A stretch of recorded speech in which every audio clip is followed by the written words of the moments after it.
नमस्कार. कॉर्नफ्लॉवरचा वापर न करता घट्टसर दही आपल्याला घरच्या घरी लाळीस न होता कमी आंबट हे दही कसं बनवायचं आणि फ्रीजशिवाय एकदम घट्टसर बनलेलं आहे. फ्रीजमध्ये ठेवल्यावर हे दही आणखीन घट्ट गोळा बनतो. तर हे 1 चमचा साखर वापरून मी हे दही बनवलेलं आहे.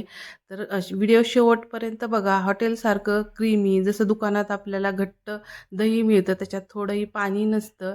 तर ते दही कसं बनवायचं ते या व्हिडिओमध्ये पाहणार आहोत. व्हिडिओ शेवटपर्यंत बघा.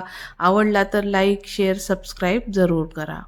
तर हे इथं क्रीमी घट्टसर दही बनवण्यासाठी मी गाईचं 1.25 लिटर दूध घेतलेलं आहे.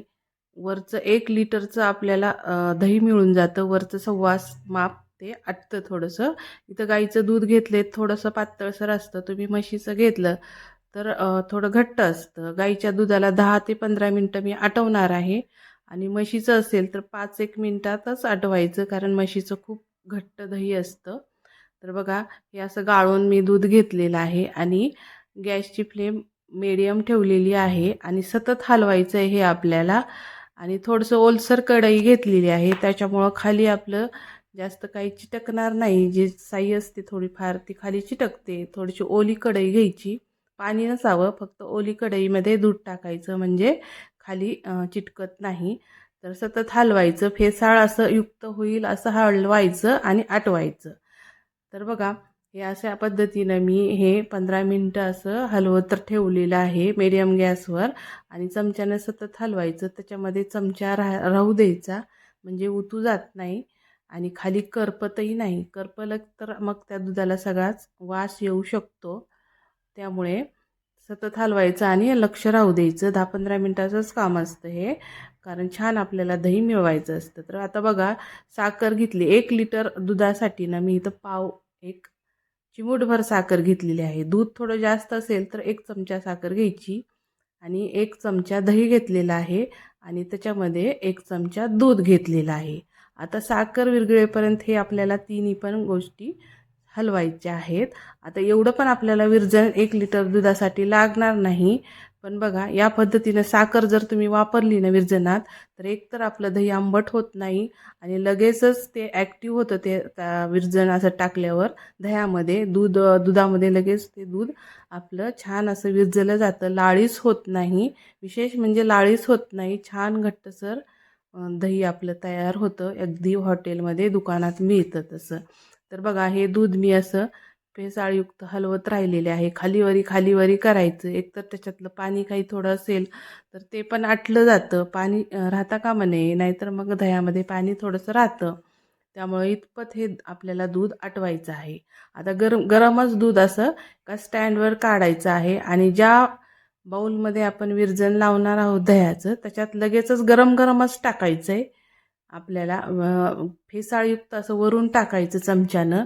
म्हणजे काय होतं, आपलं दही घट्टसर व्हायला मदत होते. दही लावण्याच्या भांड्यामध्ये गरमच टाकून ठेवायचं आणि आपल्याला जेवढ्या याच्यामध्ये बसतंय तेवढंच टाकायचं. जास्त गच्च भरायचं नाही. पाऊण पाऊण असं बाऊल हे दूध भरून घ्यायचं आहे. आणि बघा, मी टाकते कसं, गरम गरम आहे. अगदी मी गॅसवरून खाली उतरलंय आणि लगेचच बाऊलमध्ये टाकायला लागलेले आहे. तर इथं काचेचं भांडं, मातीचं भांडं वापरायचं. स्टीलचंही चालू शकतं, पण मेटलचं दुसऱ्या ॲल्युमिनियम किंवा लोखंडी याचा वापर अजिबात करायचा नाही.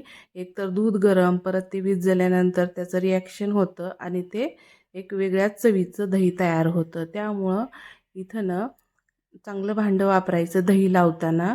तुम्ही मातीचंही घेऊ शकता. तर बघा, मी कपडा खाली अंतरलाय. थोडासा माझ्या इथं थंडी होती.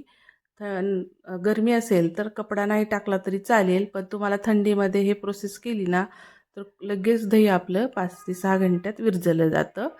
तर बघा, मी कपड्यावर हे 2 बाऊल असे टाकून ठेवलेला आहे कपडा आणि त्याच्यावर हे 2 बाऊल गरम असे ठेवलेले आहेत. आता हे दूध आपल्याला किती, अगदी कोमट दूध होऊ द्यायचं नाही. आपण दुधामध्ये बोट जर टाकलं ना तर 1 ते 5 अंक आपल्याला सहज म्हणता येतील.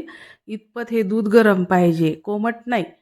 गरमच दूध पाहिजे, पण 1 ते 5 अंक आपल्याला सहज म्हणता आले पाहिजेत. इतपत हे दूध कोमट करायचं, अति कोमट करायचं नाही. आणि बघा, मी विरजण एका कडेला, आता बघा वर बाऊलवर फेसाळयुक्त ठेवलंय.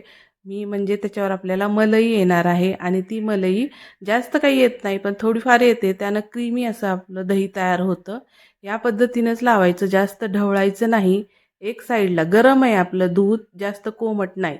कोमट असेल तर विरजण टाकून हलवावं लागतं, पण हे गरम दुधात जर तुम्ही अशा पद्धतीने विरजण टाकलं ना साखरेचं, तर अगदी पटकन विरजलं जातं आणि या दह्याला इतकी चविष्ट अशी टेस्ट येते ना, तुम्ही हॉटेलमध्ये जी दह्याची टेस्ट असते ना, तीच टेस्ट या दह्याला येते. तुम्ही माझ्या पद्धतीने एकदा नक्की करून बघा. 5-6 घंट्यानंतर बघा, मी फ्रीजमध्ये अजिबात ठेवलेलं नाही आणि बघा किती घट्टसर असं आपलं दही विरजलेलं आहे आणि हेच जर तुम्ही फ्रीजमध्ये ठेवलं ना, अगदीच आपलं पनीरसारखं दही, म्हणजे आपण कोवळ्या दुधाचा खरवस जसा बनवतो ना, त्या पद्धतीचं हे दही बनतं. जर तुम्ही फ्रीजमध्ये आणखीन 2-3 घंटे ठेवलं तर बनतं. मी हे आणखीन फ्रीजमध्ये ठेवलेलं नाही, तुम्हाला असंच दाखवायले. तर बघा, आपल्या दह्यामध्ये थोडंही पाणी राहिलेलं नाही आणि दही अगदी क्रीमी झालेलं आहे. अशा पद्धतीनं दही लावलं ना, तर लाळीसही होत नाही आणि आंबटही होत नाही आणि दही विरघळताना दह्याचंच विरजण लावायचं. मिरची वगैरे, कॉर्नफ्लोअर काहीच टाकायचं नाही. हेच टाकतात हॉटेलमध्ये. अशा पद्धतीने आपलं दही तयार झालेलं आहे.